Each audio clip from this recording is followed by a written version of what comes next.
దేవుని యొక్క మహాకృపను బట్టి మరొక పునరుత్థాన దినమందు దేవుడు సజీవంగా మీ మధ్యలో ఉంచి దేవుని యొక్క వాక్యాన్ని చెప్పడానికి దేవుడు ఇచ్చినటువంటి మరొక అవకాశాన్ని బట్టి మరి దేవునికి స్తుతులు, దేవునికి వందనములు, దేవునికి తెలియజేస్తూ ఉన్నారు. ఈ చదవబడినటువంటి 3 లేఖన భాగాలు ఆధారం చేసుకొని స్తుతించుట ద్వారా మనకు వచ్చేటువంటి ఆశీర్వాదాలు ఈ ఉదయకాలంలో కొన్ని మాటలను నేను మీకు పంచాలని నేను ఆశపడుతూ ఉన్నాను. క్రిస్మస్ పండుగ ముగించబడింది. దేవుని కృపను బట్టి అందరూ సంతోషంగా ఆనందంగా చేసుకున్నారు అని నేను నమ్ముతూ ఉన్నాను. క్రిస్మస్ అంటేనే సంతోషము కదా. ఈ క్రిస్మస్ సమయంలో మరి చాలామంది జీవితాలలో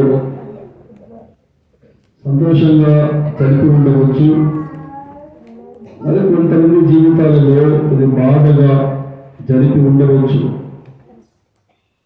ఏదైనా కానీ లేని గతించిపోయినది గతించిపోయింది, కానీ రాబోయేటువంటి సంవత్సరం కొరకు మనమందరము సిద్ధపడాలి. సంవత్సరపు చివరి రోజుల్లోకి వచ్చేసాం. మహా అయితే ఒక 2-3 రోజులు అవుతే నూతన సంవత్సరంలోనికి మనము వెళ్తాం. ఈ చివరి సంవత్సరంలో ఉన్నటువంటి చివరి రోజులలో మనం ఏమి చేయాలి? ఏమి చేయటం ద్వారా రాబోయేటువంటి నూతన సంవత్సరం అంతా కూడా మనకు, మన కుటుంబాలకు ఆశీర్వాదకరంగా దేవుడు చేస్తాడు అని అంటే ఈ 3 రోజులు ఏం చేయాలా అంటే దేవుడిని స్తుతించాలి. ఈ సంవత్సరం అంతా దేవుడు మన జీవితంలో ఏ కార్యమైతే చేశాడు, ఏ మేలులైతే దేవుని ద్వారా మనము పొందుకున్నాము, ఏ యొక్క ఉపకారము దేవుని ద్వారా మనము అనుభవించాము,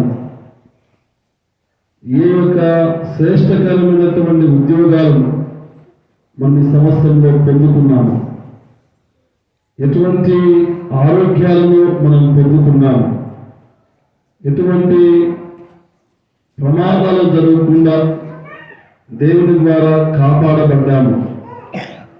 ఇవన్నీ కూడా మనము ఈ చివరి రోజులలో కలుస్తూ జనవరి 1వ తారీఖు నుంచి దేవుడు మనందరినీ కాచి కాపాడు నడిపించాడు కదా.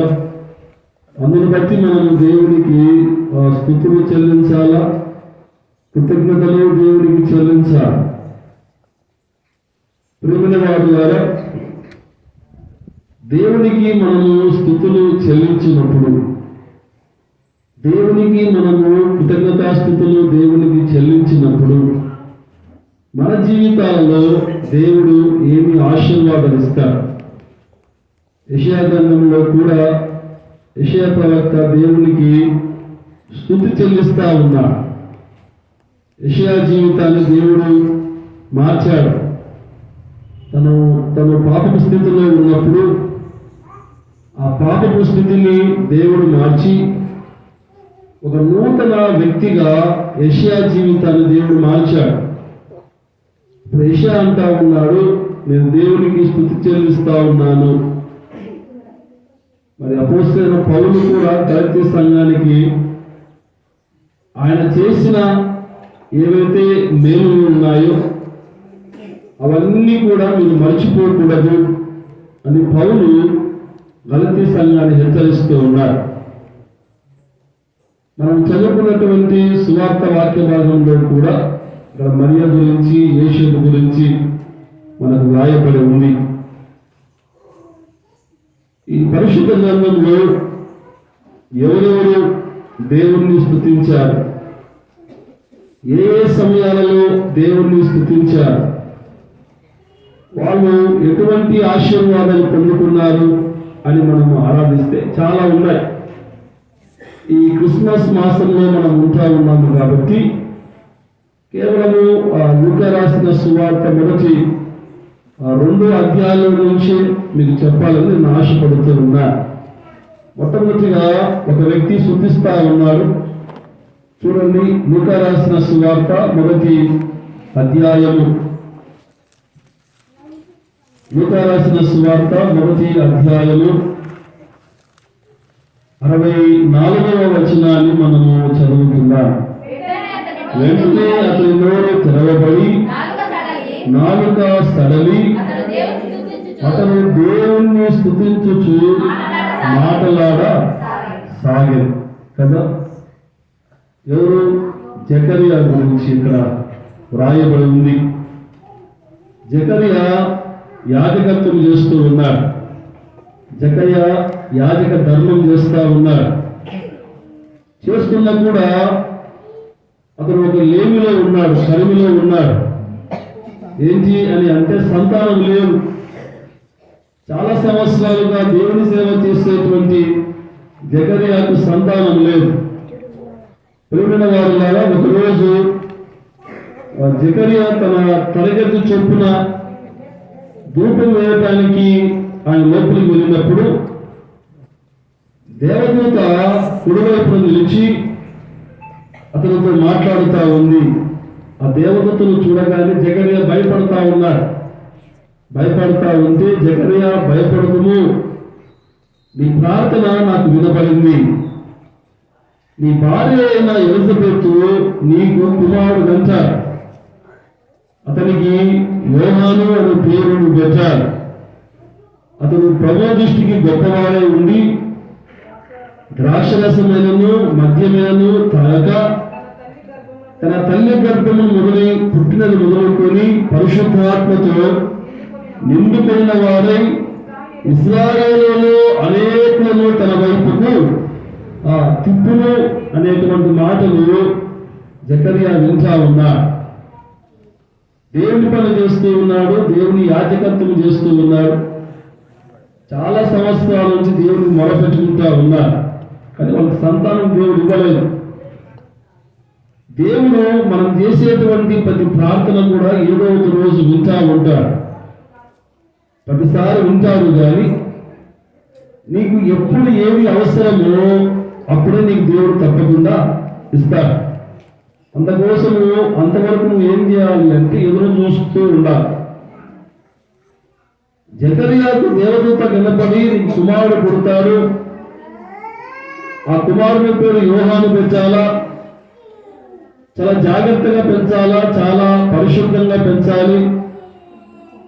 అతడు సామాన్యమైనటువంటి వాడు కాదు, అనేక మంది ఇజ్రాయేలు ప్రజలను దేవుని వైపు తిప్పుతాడు అని జకరియాతో అంటా ఉంటే, జకరియా దేవుని మాటను నమ్మాల్సినటువంటి జకరియా, ఇది నాకు ఎలాగో సాధ్యమో, నేను ముసలివాడుగా ఉన్నాను, నా భార్య కూడా బహుకాలం గడిచినటువంటి వృద్ధురా అని ఒక అనుమానము జకరియా చూపించినప్పుడు వెంటనే దూత అంటా ఉంది, నువ్వు దేవుని మాట నమ్మలేదు కనుక దేవుని మాట వాటి కాలము నెరవేరుతాయి, కానీ అప్పటి వరకు నువ్వు మౌనిగా ఉండాలి.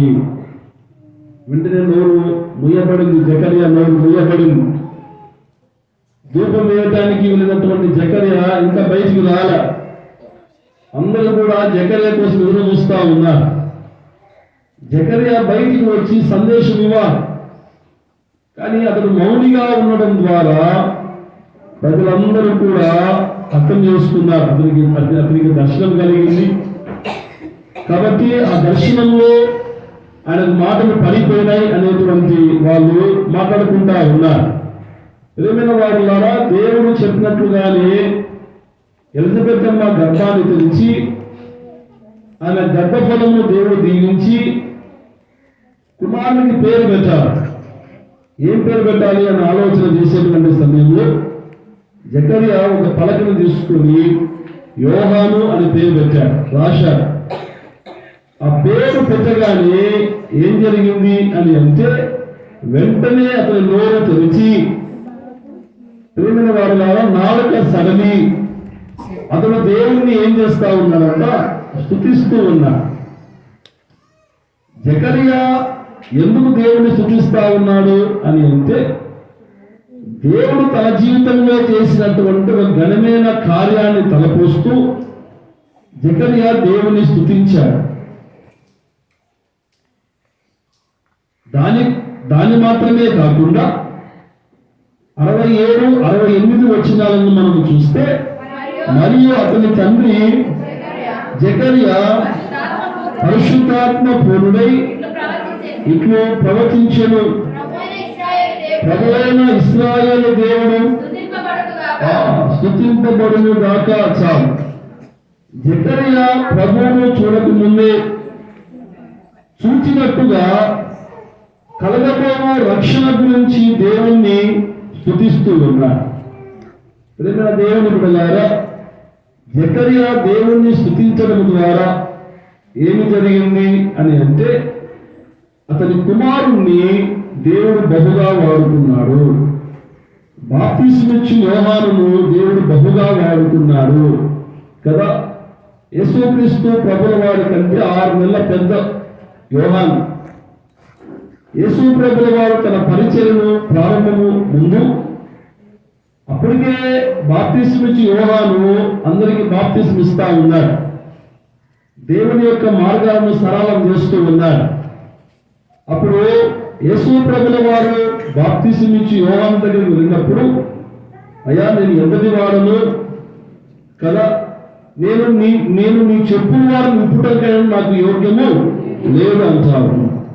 అంటే దేవుని ద్వారా హెచ్చించబడినటువంటి యోహాను యేసు ప్రభువు లాంటి ఒక పరిశుద్ధునికి బాప్తిసము ఇవ్వగలిగాడు అని అంటే, దాని కారణం ఏంటి అని అంటే, యోహాను గర్భంలో ఉన్నప్పుడు లేదా యోహాను పుట్టినప్పుడు తన తండ్రి జకరియా దేవుని స్తుతించాడు.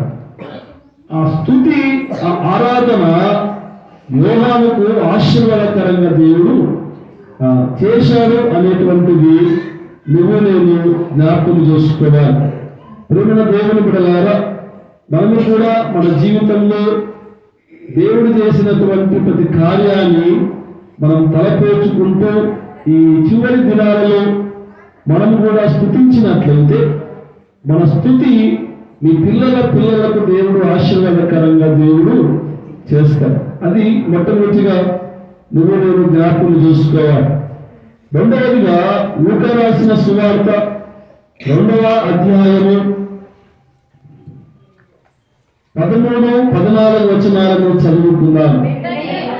వెంటనే పరలోక సైన్య సమూహము ఆ దూతతో కూడా నుండి సర్వోన్నతమైనటువంటి స్థలములలో దేవునికి మహిమయు ఆయనకు ఇష్టమైన మనుషులకు భూమి మీద సమాధానము కలుగును గాక అని దేవుని స్తోత్రము చేయుచుండెను కదా. దేవదూతల సమూహము, అన్ని సమూహమంతా ఒక చోట చేరి దేవునికి ఏం చేస్తా ఉన్నాయంట? దేవునికి స్తోత్రము చేస్తా ఉన్నాయంట. ప్రేమిన వాళ్ళ ద్వారా గాబ్రియేలు అనే దేవదూత గొర్రెల కాపులకు సందేశం ఇచ్చింది.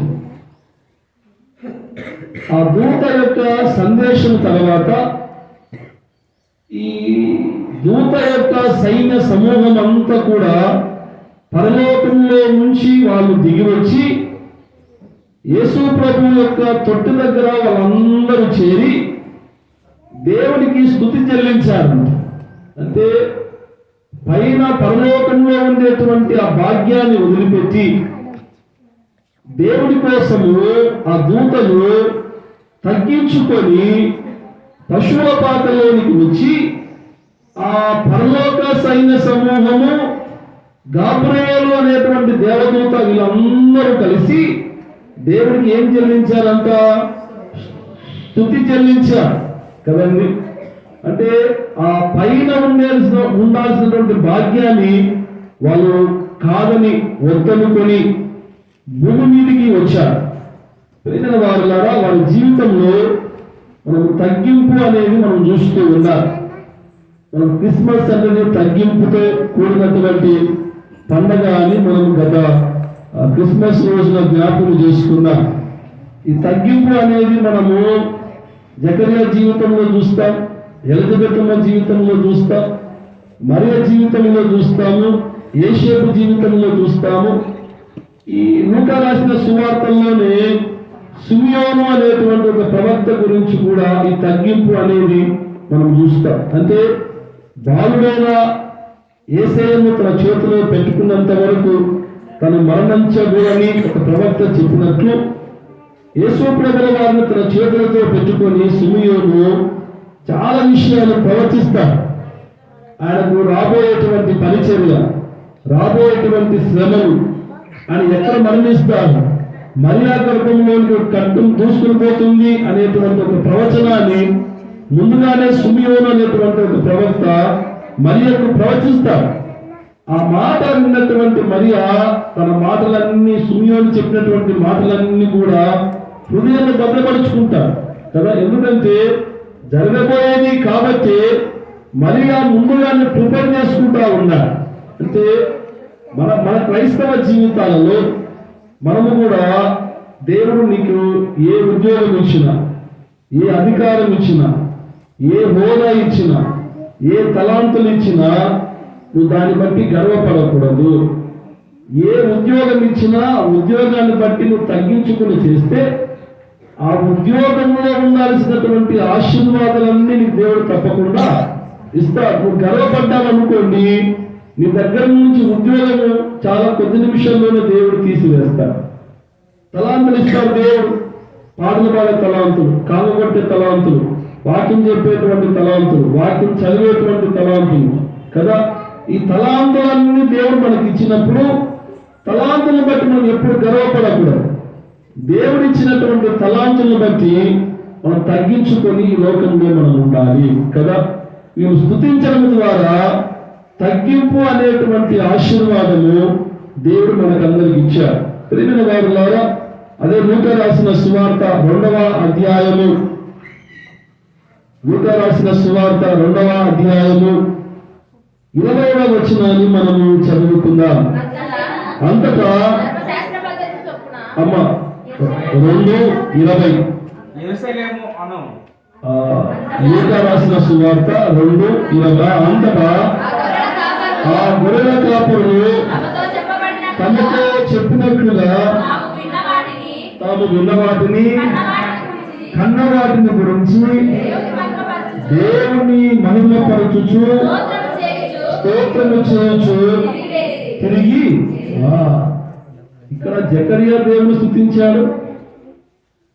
పరలోకంలో ఉన్నటువంటి దేవదూతల సాక్షి సమూహము దేవుని స్తుతించారు. మూడవదిగా గొర్రెల కాపరులు కూడా తాము ఏమైతే విన్నారు, ఏమైతే తల్లి చూశారు, అవన్నీ కూడా వాళ్ళు గుర్తు చేసుకుంటూ దేవుని నామాన్ని వాళ్ళంతా ఏం చేస్తా ఉన్నారంట, మహిమపరుస్తూ ఉన్నారు కదండి.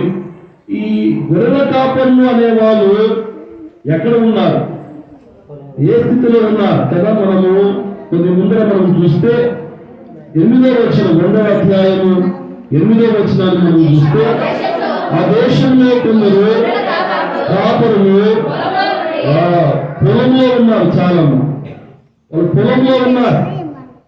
పొలము దేనికి గుర్తు అని అంటే పాపానికి గుర్తు. పొలము దేనికి గుర్తు అని అంటే రక్తానికి గుర్తు. పొలము దేనికి గుర్తు అని అంటే కోపానికి గుర్తు. పొలము దేనికి గుర్తు అని అంటే గొడవకు గుర్తు కదండి. మొట్టమొదటి గొడవ, మొట్టమొదటి కొట్లాట, మొట్టమొదటి కోపం, మొట్టమొదటి హత్య, మొట్టమొదటి రక్తం ఎక్కడ చిందించబడింది అని అంటే పొలంలోనే చిందించబడింది కదా. హేబేలు పొలంలో ఉన్నప్పుడు కయ్యేలు ఏం చేశాడు, హేబేలు మీద పడి చంపాడు. ఇదంతా ఎక్కడ జరిగింది అంటే పొలంలోనే జరిగింది. పొలము అనేది పాపానికి, శాపానికి, రక్తానికి, వీటన్నిటికి గుర్తు పొలంలో ఉన్నవారు. ఇప్పుడు పొలంలో ఉన్నారు అని అంటే గొర్రెల కాపులు ఎక్కడ ఉన్నారు? పాపంలో ఉన్నారు కదా. అక్కడి నుంచి దూత ఎక్కడికి రమ్మంటా ఉంది అని అంటే 11వ వచనం, దావీదు పట్టణముకు 7 రక్షకులు మీ కొరకు పుట్టి ఉన్నారు. అంటే మీరు పొలంలో ఉన్నారు కాబట్టి పొలంలో నుంచి ఎక్కడికి రమ్మంటా ఉన్నాడు దేవదూత? దావీదు పట్టణంలోనికి రమ్మంటా ఉన్నాడు. పట్టణం కూడా ఎవరిదో కాదు, దావీదు కట్టించినటువంటి పట్టణము. అంటే శాపకరమైనటువంటి స్థితిలో నుంచి, పాపకరమైనటువంటి స్థితిలో నుంచి ఆశీర్వాదకరమైనటువంటి స్థితిలోనికి రమ్మని దేవదూత అంటా ఉంది.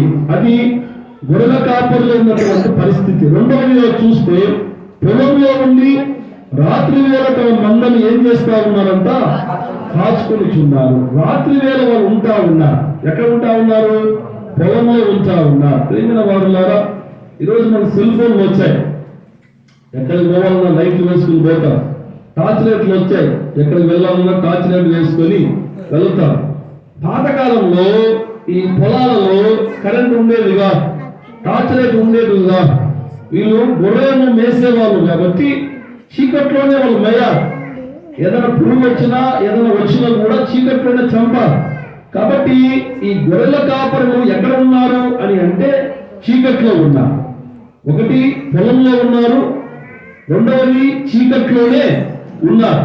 చీకట్లో ఉన్నటువంటి వారికి 9వ వచనాన్ని మనం చూస్తే, ప్రభుదూత వారి ఎక్కడికి వచ్చి నిలిచెను, ప్రభు మహిమ వారి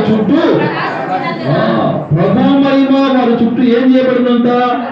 ప్రకాశించబడింది. లైట్ వచ్చేసింది వారి జీవితంలోని కదా. చీకట్లో ఉన్నటువంటి వారి జీవితంలోనికి వెలుగు వచ్చేసింది, ప్రకాశించింది. అంటే ఆ పక్కన వెలుగు వచ్చింది. వెంటనే వాళ్ళు ఏం చేశారు అంటే భయపడ్డారు. భయపడిన వెంటనే ప్రేమిన వాళ్ళ దూత అంతా ఉంది, మీరు భయపడవలసిన అవసరము లేదు. ఇదిగో ఇది ప్రజలందరికీ కలగబో మహా సంతోషం. అంటే వాళ్ళు 3 స్థితిలో ఉన్నారండి. ఒకటి పొలంలో ఉన్నారు, రెండవది చీకట్లో ఉన్నారు, మూడవది భయపడినటువంటి స్థితిలో ఉన్నారు. ఈ 3 స్థితిలో నుంచి దేవుడు మొట్టమొదటిగా పొలంలో నుండి దావీదు పట్టణంలో నడిపించాడు. చీకట్లో ఉన్నటువంటి వారికి వెలుతురు దేవుడు ఇచ్చాడు. భయపడేటువంటి స్థితిలో నుంచి సంతోషకరమైనటువంటి స్థితిలోనికి వారిని తీసుకుని వచ్చాడు. ఇప్పుడు వాళ్ళందరూ ఏం చేస్తా ఉన్నారు అని అంటే వారి జీవితాలను ఒకసారి చూసుకొని మేము ఏ స్థితిలో ఉన్నాము, ఏ స్థితిలోనికి వచ్చాము, ఎక్కడ ఉన్నాము, ఎక్కడికి వచ్చాము. వాళ్ళు బయటికి వచ్చి ప్రేమిన వారులారా, గొర్రెల కాపరులు తమతో చెప్పినట్లుగా తాము విన్న వాటిని, కన్న వాటిని గురించి దేవుని మహిమపరచుచు స్తోత్రము చేయొచ్చు తిరిగి వెళ్ళి. అంటే వాళ్ళు దేనైతే చూచారో వాళ్ళు అలాగనే వెళ్ళలేదు. 10 మందికి చెప్పుకుంటూ వెళ్ళారు. యేసు ప్రభువు వారు పుట్టారు అనేటువంటి విషయము 10 మందికి వాళ్ళు చెప్పుకుంటూ, లూకా రాసిన సువార్త 2:17 చదవండమ్మా. వారు శిశువును చూసి ఆ శిశువుని గురించి తమతో చెప్పబడిన మాటలు ఏం చేశారంట? ప్రచురం చేసింది. అంటే దేవుని యొక్క సందేశం మొట్టమొదటిగా గాబ్రియేలు దేవునితో చెబితే, రెండవ సందేశం ఎవరు చెప్పారు అని అంటే గొర్రెల కాపులు చెప్పారు. యేసు ప్రభువు పుట్టారు అనేటువంటి సువార్త మొట్టమొదటి దూతలు చెబితే, రెండవది సువార్త ఎవరు చెప్పారు అని అంటే గొర్రెల కాపులు చెప్పారు కదా.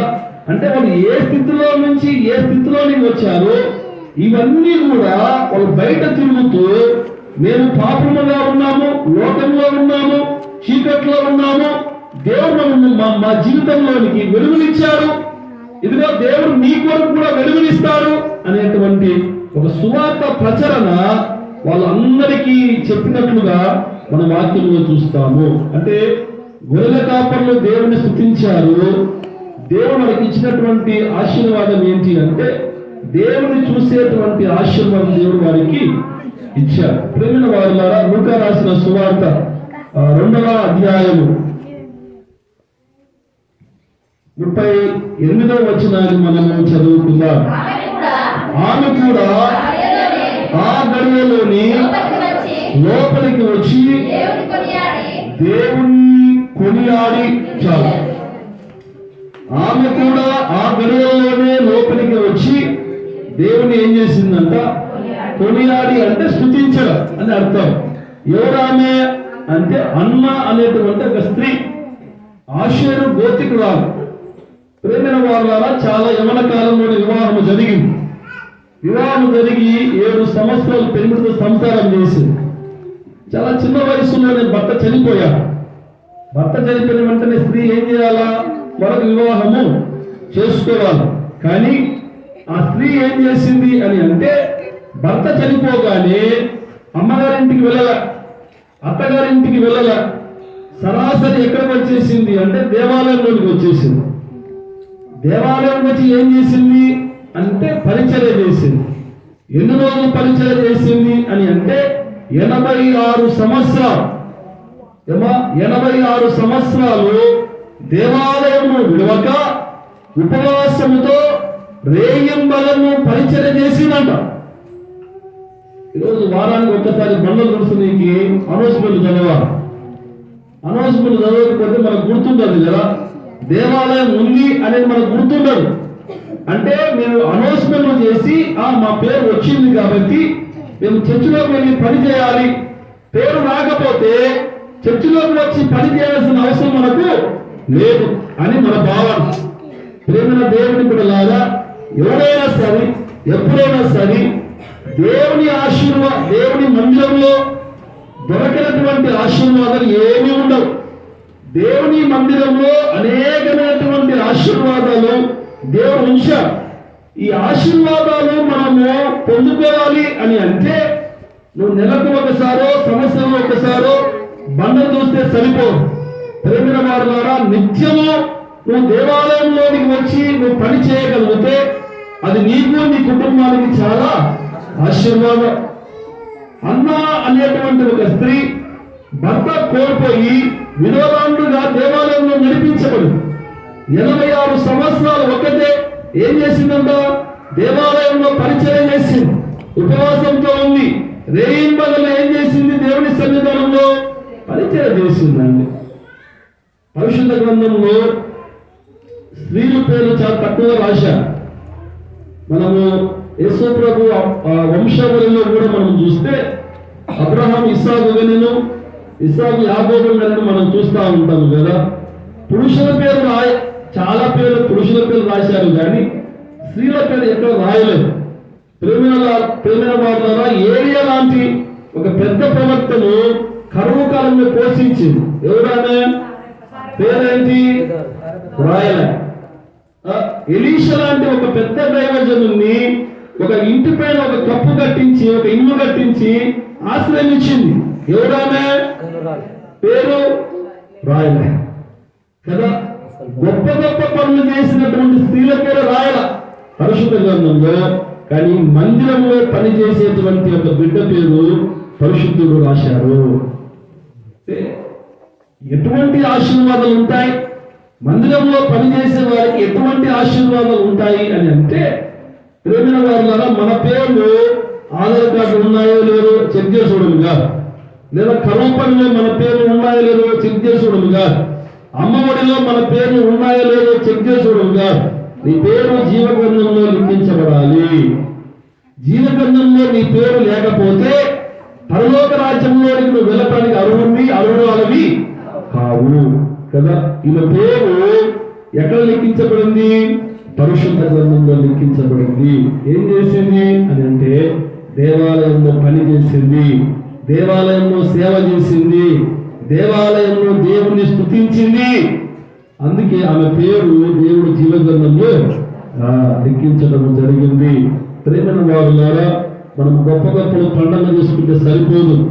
నీ పేరు నా పేరు దేవుడు జీవగ్రంథంలో లిఖించబడాలి. ఎప్పుడైతే ఆ పేరు మనం జీవగ్రంథంలో లిఖించబడతామో మనం పరలోకంలోకి వెళ్ళటానికి ఒక అర్హులుగా దేవుడు చేస్తాడు. ప్రేమైన వారులారా, జకరియా దేవుణ్ణి స్తుతించాడు. ఏం పొందుకున్నాడు? సంతానాన్ని పొందుకున్నాడు. పరలోక సైన్య సమూహము దేవుని స్తుతించింది. ఏం పొందుకుంది? తగ్గింపు అనేటువంటి ఆశీర్వాదం దేవుడు మనకందరికీ ఇచ్చాడు. గొర్రెల కాపరులు దేవుని స్తుతించారు. ఏం పొందుకున్నారు? దేవుని కల్లారా చూసేటువంటి గొప్ప భాగ్యము దేవుడు వారికి ఇచ్చాడు. హన్న దేవుని స్తుతించింది. ఏం పొందుకుంది? తన పేరును జీవగ్రంథంలో లెక్కించబడింది. నూతన సంవత్సరంలోకి వెళుతున్నటువంటి మన జీవితాలను మనం కూడా ఈ 3 రోజులు ఏం చేయాలా అని అంటే, నువ్వు దేవుణ్ణి ఎంతగా స్తుతిస్తావో అంతగా స్తుతించు.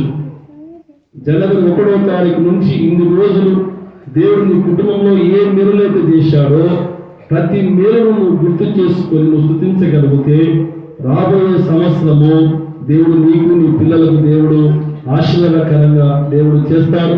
మరి అటువంటి ఆశీర్వాదకరమైనటువంటి సంవత్సరంలోనికి మనం అందరం వెళ్ళాలని ఉదయకాల సమయంలో ప్రభువు పెట్టిన మనవి చేస్తూ ఇక్కడ కృప పరిశుద్ధాత్మ దేవుడు మనకు, మన కుటుంబాలకు, మన సంఘానికి అనుగ్రహించును గాక. ఆమేన్.